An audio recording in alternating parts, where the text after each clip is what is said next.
आरम्भं कुर्मः। रक्षतु मां चराचर गुरुः कृष्णं नमस्याम्यहं कृष्णेनामरशत्रवो विनिहताः कृष्णाय तस्मै नमः। कृष्णादेव समुत्थितं जगदिदं कृष्णस्य दासोऽस्म्यहं कृष्णे भक्तिरचञ्चलास्तु भगवन् हे कृष्ण तुभ्यं नमः। प्रपन्न पारिजाताय स्तोत्रवेत्रैकपाणये ज्ञानमुद्राय कृष्णाय गीतामृतदुहे नमः।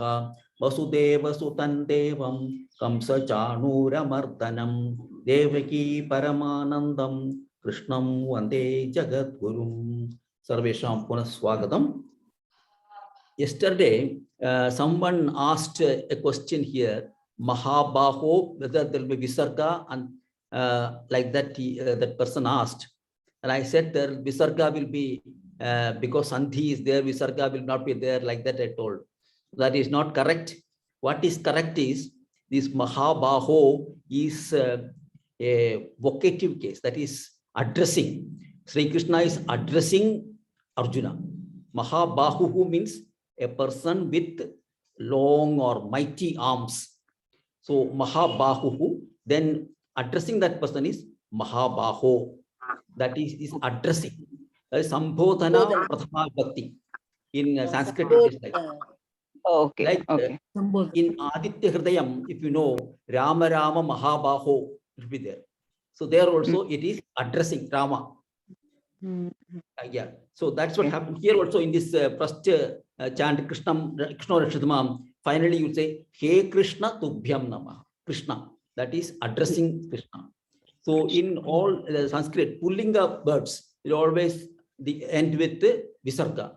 Krishnaha, Ramaha, Gopalaha, like that. So when you address them, Hey Gopala, Hey Krishna, Hey Rama, like that.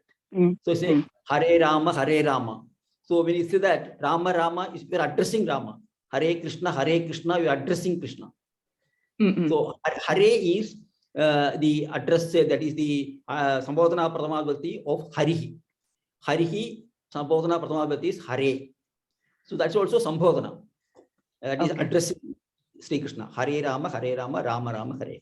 So here also this addressing is Mahabahu, Mahabaho.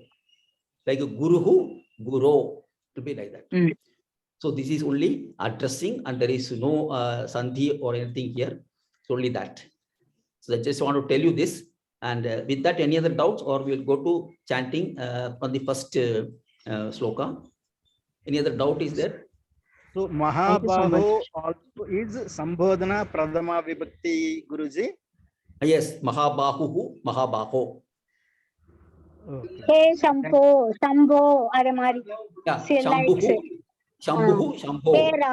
Hey Rama, yes. Like that. Yes. It is Shambhu, it is Shambho, Guruhu, Guru. Like that. Sambhu word Magadya, Ugaranda Sabda. Yes, Ugarandaka. So the Pradama Sambodhana will be Shambho. Okay, shall we start chanting? Ananya Bhagini. Ananya Bhagini. Ananya Bhagini. Nagapadmaja Bhagini. Nagapadmaja Bhagini. Shri Paramatmane Namaha. Ata Tritiyodhyayaha. Karma Yogaha. Arjuna Uvacha. Jayasi Chet Karmanaste. Mata Buddhir Janardana. Tatkim Karmani Gore Mam. Niyojayasi Keshava. Here, one thing I want to tell is that you cannot elongate these things. Arjuna Uvacha, like that. Here, Karma Yogaha. You cannot say Karma Yogaha, like that. You cannot prolong it, because Yogaha, Karma Yoga. Yeah. So wherever there is Hraswa, you must make it Hraswa only. Dirka, Dirka. So here Jayasi is dirgha. There you can make it dirgha. Here also dirgha. Whereas here the Nardana, you must stop here. Keshava, like that. So everywhere you must see the Hraswa dirgha letters and pronounce accordingly. That's the one thing where many are not able to maintain the rule. You can take care of that. Dhanyavadaha. Ranganayaki Bagini. Ranganayaki Bagini. Yes, Guruji. Vyamishrenev vakyena buddhim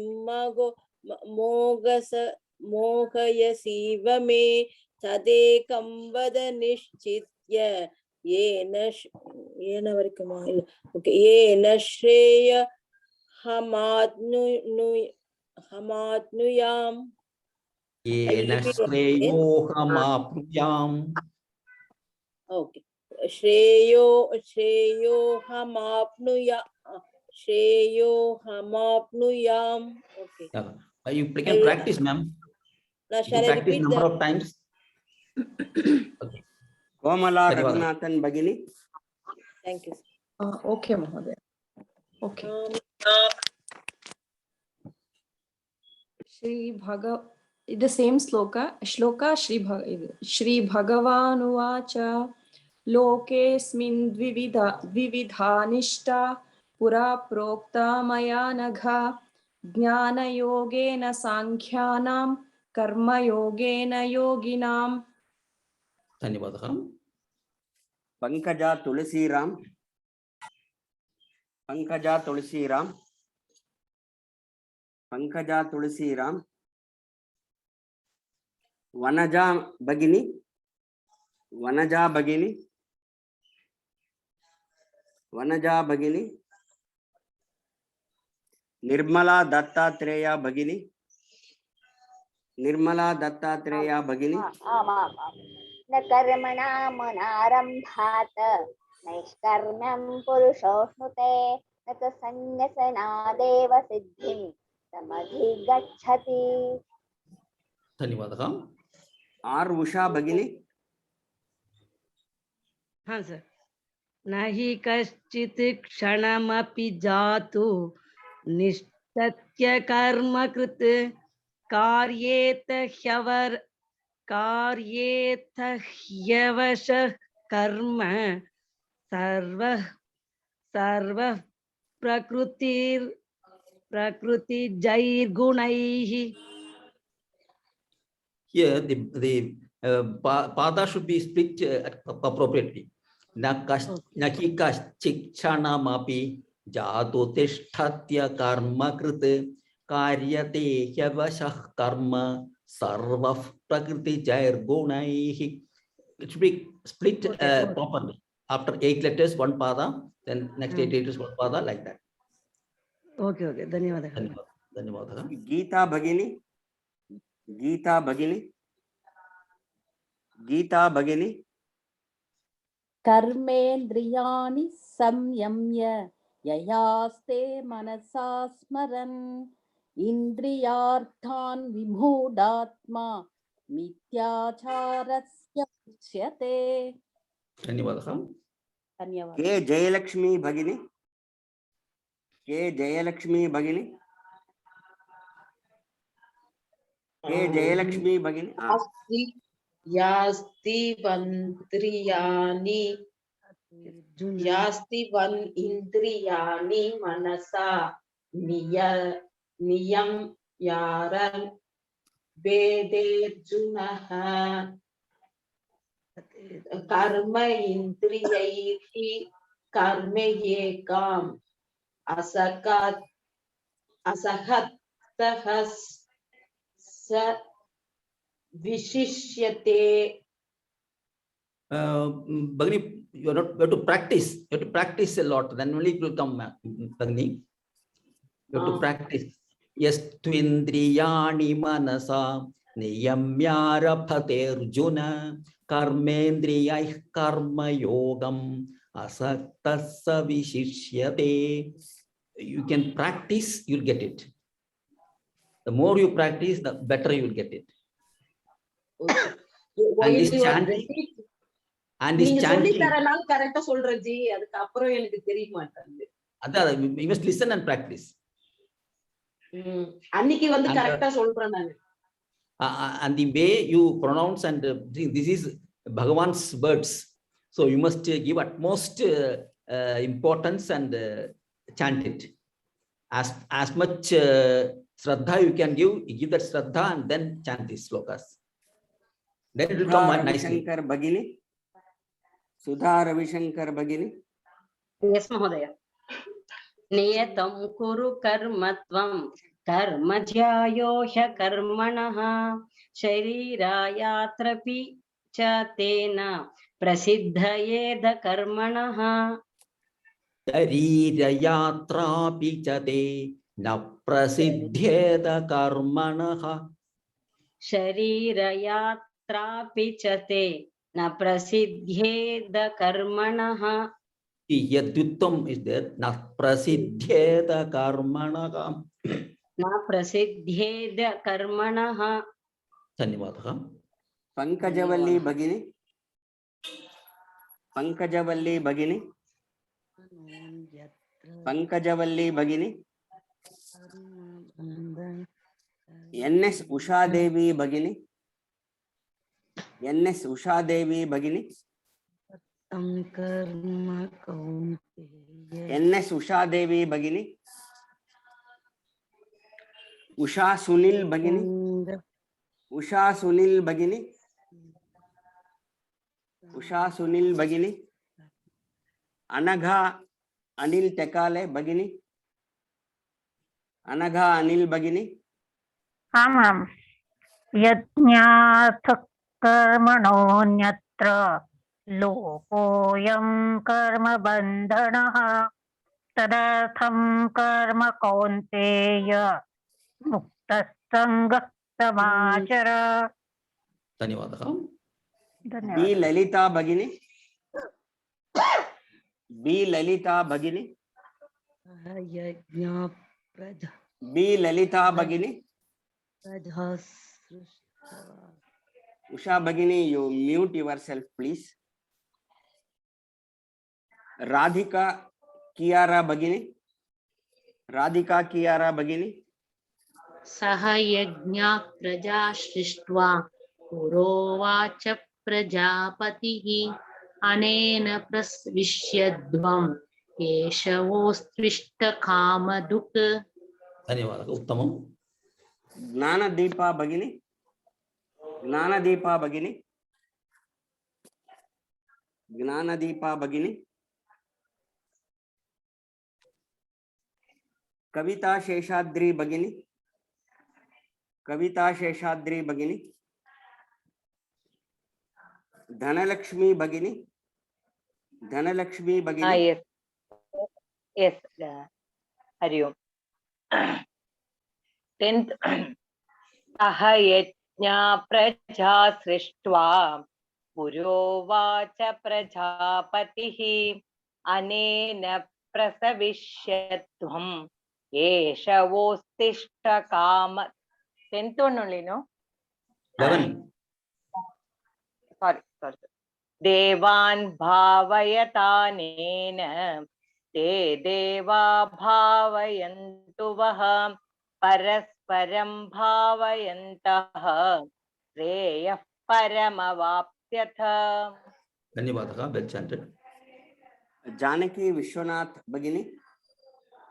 Janaki Vishwanathan Bhagini. Janaki Vishwanathan Bhagini.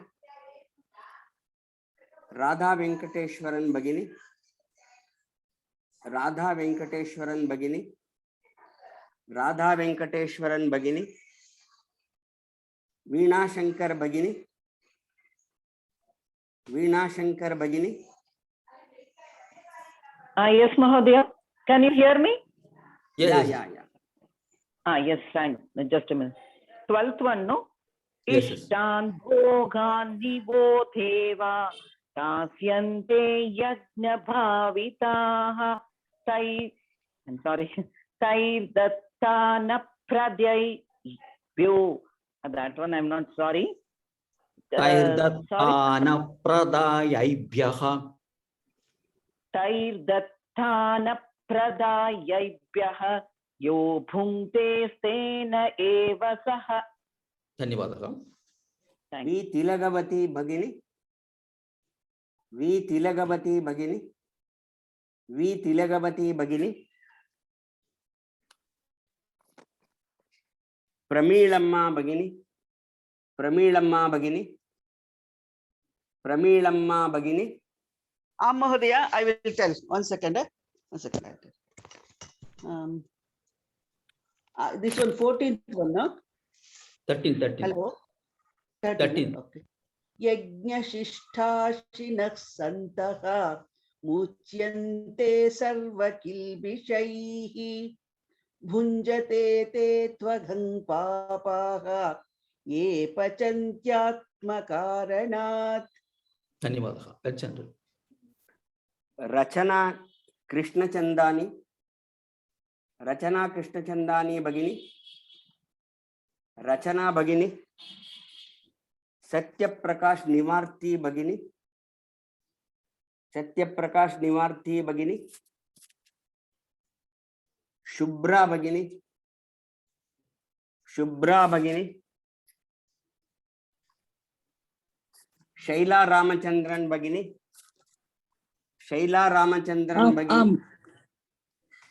अन्नाद् भवन्ति भूतानि पर्जन्यादन्न संभवः यज्ञाद् भवति पर्जन्यो यज्ञः कर्म समुद्भवः.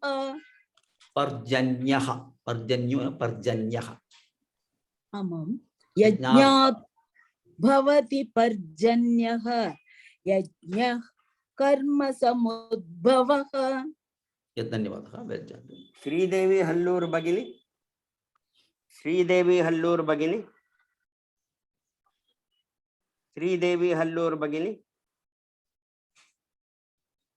सुभाषिनी भगिनी, सुभाषिनी भगिनी, सुभाषिनी भगिनी, सुधा राममूर्ति भगिनी, सुधा राममूर्ति भगिनी, सुधा राममूर्ति भगिनी, सूर्यकुमारी भगिनी, सूर्यकुमारी भगिनी, मेघा भगिनी, मेघा भगिनी, भुवनेश्वरी भगिनी. हाँ जी. कर्म ब्रह्मोद्भवं विद्धि ब्रह्म ब्रह्माक्षर समुद्भवं तस्मात् सर्वगतं ब्रह्म नित्यं यज्ञे प्रतिष्ठितम्. प्रतिष्ठितम्. प्रतिष्ठितम्. अनुराधा भगिनी, अनुराधा यस भगिनी, अनुराधा भगिनी, अनुराधा यस भगिनी, गीता एनएस भगिनी, गीता एनएस भगिनी. एवं प्रवर्तितं चक्रं नानुवर्तयदीहयः अगायुरिन्द्रिया रामः मोघं पार्थ स जीवति. Here this second pada chakram nanuvarta मोघं पार्थ स जीवति. धन्यवादः. धन्यवादः. पद्मा वेंकटेश्वरन भगिनी, पद्मा वेंकटेश्वरन भगिनी. नैव नैव तस्य कृते नातः नैव तस्य कृते नाथः नाकृते नेह कश्चन न चास्य सर्वभूतेषु कश्चित् तर्धव्यपाश्रयः. This is 17 we have missed.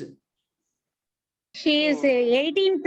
She is chanting 18th, sir. 18, 17th now. yes, yes, yes. Yes, yes. 17, Yes, somebody can. what I will say. Yes, Okay. tvaddharatya devasyat atmatryptascha manavah atman eva cha santushtah tasya karyanna vidyate. Dhanyavadaha, well chanted. Thank you. Shanti Anbarasu Bagini. Shanti Anbarasu Bagini. Shanti Anbarasu Bagini. Suchira Bagini. तस्मादसक्तः सततं कार्यं कर्म समाचर असक्तो ह्याचरन् कर्म परमाप्नोति पुरुषः. How you missing this 18th slogan? Everybody is going. No, she chanted. No, okay, sir, I will chant. नैव तस्य कृतेनार्थः न कृतेनेह कश्चन न चास्य सर्वभूतेषु कश्चिदर्थव्यपाश्रयः. Dhanyavadaha. V Shyamala Bagini. Sir, Shyamala 19th V. one, is it, sir? Okay, 19th. okay. तस्मात् असक्तस्तततं कार्यकर्म समाचर असक्तो ह्याचरन् कर्म परमाप्नोति पुरुषः. Dhanyavadaha. Here karyam karma or karyam karma samachara. कार्यं कर्म तस्मादसक्तः सततं कार्यं कर्म समाचर असक्तो ह्याचरन् कर्म परमाप्नोति पुरुषः. Dhanyavadaha. Vijay Kumari Vishwanathan Bagini. कर्मणैव हि संसिद्धिम् अस्थिता जनकातयः लोकसङ्ग्रहमेवापि सम्पश्यन् कर्तुमर्हसि Dhanyavadaha, well chanted. Ye Kavita Bagini. Ye Kavita Bagini. Ye Kavita Bagini. J.M. Anuradha Bagini. J.M. Anuradha Bagini. Madhusudhana. No, not Anuradha. Yes. You have already chanted. यदा यदा I missed it. I could not श्रेष्ठः यदा यदा चरति श्रेष्ठः तत्तदेवेतरो जनः स यत् प्रमाणं कुरुते लोकस्तदनुवर्तते. Here, yadyata charati shresthaha. Yadya. You see, dya. यद्यदा yes sir यद्यदा चरति श्रेष्ठः. Correct sir. So, yadyata charati shresthaha. यद्यदा चरति श्रेष्ठः यद्यदा चरति श्रेष्ठः. Yes. Like you give a Mahaprana. Yes, okay. Oh, that's okay. Only here only you made some problem. Okay. यद्यदो चरति श्रेष्ठः. Yadyata charati. Thank you sir. Okay. Anuradha, yes. Anuradha, yes. महोदय न मे पार्थस्ति कर्तव्यं त्रिषु लोकेषु किंचन नानवाप्तमवाप्तव्यं वर्तयेव च कर्मणि. Dhanyavadaha. Sharada Prasad Bhagini. Sharada Prasad Bhagini. महोदय यदि ह्यहं न वर्तेयं जातु कर्मण्यतन्द्रितः मम वर्त्मानुवर्तन्ते मनुष्याः पार्थ सर्वशः. Dhanyavadaha, well chanted. Shamala Shivkumar Bhagini. Shamala Shivkumar Bhagini. उत्तीरेयुरिमे लोकाः कार्यं कर्म चेतहं शङ्करस्य च कर्ता स्यात् उपाहन्यामि वा प्रज्ञाः No. Utsideyurime lokaha na kuryam karma chedaham. Here kuryam karma. यत् कुर्यां कर्म Yeah. Sankarasya cha kartasyam upahanyami mah prajaha. Here you should stop here. This is the pada ending. Can I recite once again, ma? Once again, Okay, ji? this Can I- second line alone. शङ्करस्य च कर्ता स्यावोपहन्य I think you will come also. This syam also will come. Sankarasya cha kartasyam. स्याम् okay शङ्करस्य च कर्ता स्याम् उपहन्यामि वा प्रजाः धन्यवादः. उमा राघवेंद्र राव भगिनी, उमा राघवेंद्र राव भगिनी. सक्ताः कर्मण्य विद्वांसः यथा कुर्वन्ति भारत कुर्यात् विद्वांस्तथा सक्तः सिकीर्षुर्लोकसङ्ग्रहम् धन्यवादः. प्रचंड. बृंदा भगिनी, बृंदा भगिनी. आं महोदय न बुद्धिभेदं सारी न बुद्धिभेदं जनयेत् अज्ञानं कर्म संगिनां जोषयेत् सर्वकर्माणि विद्वान् युक्तः समाचरन् Here ajnanam karma sanginam. Ajnanam. न बुद्धिभेदं जनयेत् अज्ञानां कर्म संगिनां धन्यवाद. जोषयेत् सर्वकर्माणि विद्वान् युक्तः समाचरन् धन्यवादः. प्रचंड. ललिता सीतारामन Thank you, भगिनी, ललिता सीतारामन भगिनी. ललिता Yes, sir. Yes, sir. प्रकृते क्रियमाणानि गुणैकर्माणि सर्वशः अहंकार विमूढात्मा कर्ताहमिति मन्यते कर्ताहमिति मन्यते. धन्यवाद. सारंगी महोदय, सारंगी महोदय. तत्त्ववित्तु महाबाहो गुणकर्म विभागयोः गुणागुणेषु वर्तन्ते इति मत्वा न सज्जते. Here you can tattvavittu mahabaho. There not stop here. Tattvavittu mahabaho gunakarma vibhagayoh. Not stop here. I'll repeat the first line only. तत्त्ववित्तु महाबाहो गुणकर्म विभागयोः. Yeah. Here you're still stopping it, but you can, without that you can do. तत्त्ववित्तु महाबाहो.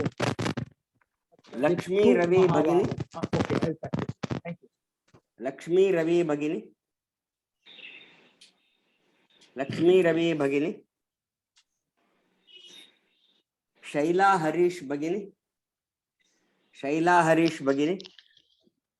प्रकृतेर्गुणसम्मूढां सज्जन्ते गुणकर्मसु तान् कृत्स्नविधो मन्दान् कृत्स्नो भिन्न विचालयेत्. Here prakritir guna sammudhaha. Sammudhaha. प्रकृतेर्गुणसम्मूढाः. Atha. Yes.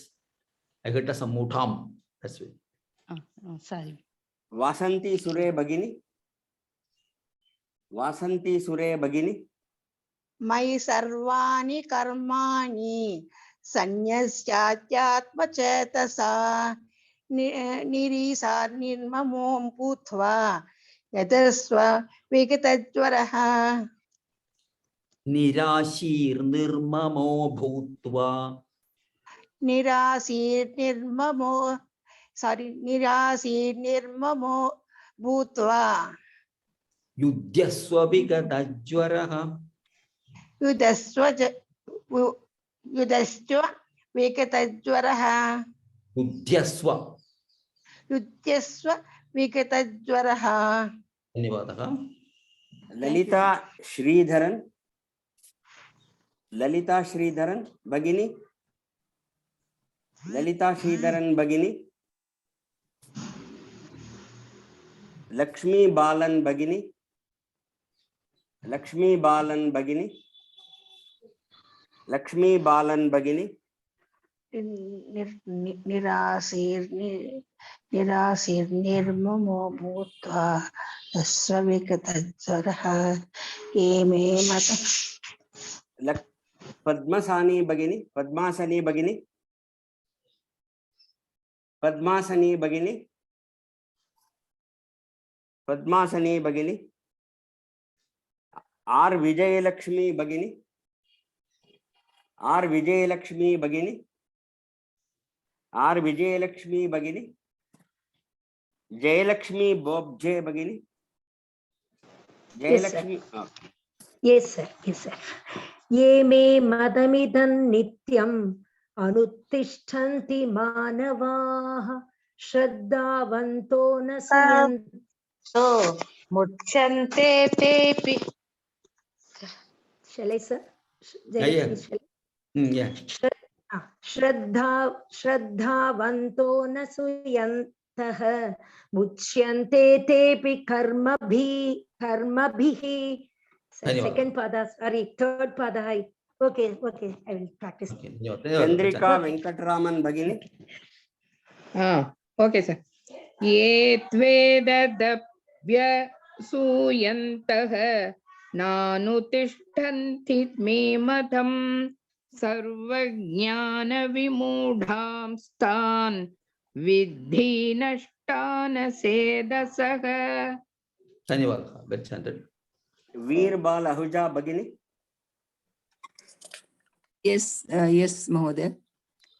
तद्रिकं चेष्टे स्वस्याः प्रकृतेर्ज्ञानवानपि प्रकृतं यान्ति भूतानि निग्रह किं करिष्यति।